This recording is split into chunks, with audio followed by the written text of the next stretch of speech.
Okay, we will solve this one. If the lengths of the two sides of a triangle are 5 and 7, the length of the third side may not be. Okay, so we will check first itong letter A. So 5 plus 7. So this is greater than, letter A is 3. So this is 5 plus 7 is 12, is greater than 3. So this is true or correct.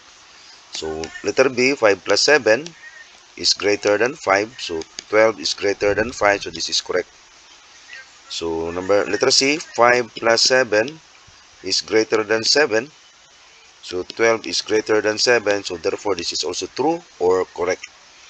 So yung letter D, 5 plus 7 is greater than 12. So 12 is greater than 12. So this is false. So the length of the third side may not be 12. So letter D is the correct answer.